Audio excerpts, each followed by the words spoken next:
Senator Dick Durbin, Democrat of Illinois, at a rally in support of DACA outside the Capitol on Sunday. Jose Luis Maganar, Associated Press. This article is part of the Opinion Today newsletter. You can sign up here to receive the newsletter each weekday. Like many people, I'm disturbed by the way congressional Republicans have dealt with two big issues affecting children in recent months. The Republicans have allowed a health insurance program for several million low-income children to lapse and have failed to pass a bill to protect the Dreamers, a group of immigrants brought to the United States illegally as children. Many Republicans say they favor protecting the Dreamers and extending the health insurance program, and yet they've failed to do so. In recent days, they have cynically used both issues as leverage in the government shutdown.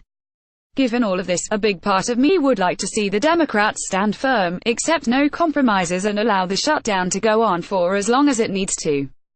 But about a decade ago, the writer Matthew Iglesias, whom I quote for other reasons in my column today, coined a useful phrase: the pundit fallacy. The pundit's fallacy is the belief that what a politician needs to do to improve his or her political standing is do what the pundit wants substantively. In my writing, I try to avoid the fallacy, which, of course, doesn't mean I always do, that I am always right even when I avoid it. And I'm persuaded that the shutdown is a case in which people shouldn't confuse their rooting interests with smart political advice. The best way to protect the children whom the Republicans have put at risk may not actually be a protracted shutdown, in which the Democrats refuse to compromise.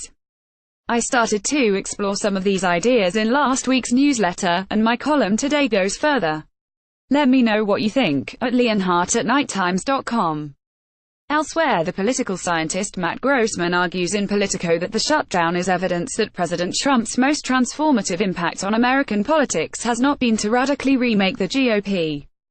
Instead, Grossman writes, it's been to push Democrats to become more liberal and more tactically insurgent. Losing a presidential election often stimulates activism, and a new president usually provokes a backlash, but the size of the Democratic resurgence is unprecedented. Speaking of which, take a look at photos from the impressively large women's marches this weekend.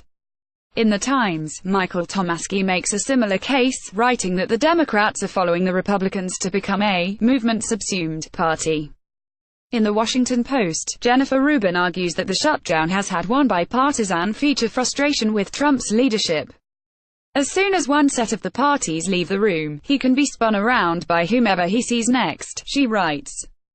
This is not flexibility and negotiating prowess, it is a recipe for chaos and a shutdown. How Trump-friendly media reacted. Democrats are trying to use the shutdown to bludgeon, once again, President Trump and the Republicans politically, even though, when you look at the facts and the truth, they have nothing to do with this. Fox's Sean Hannity falsely claimed on his show, Democrats are the ones who really in reality are putting illegal immigrants before you, the American people, he said.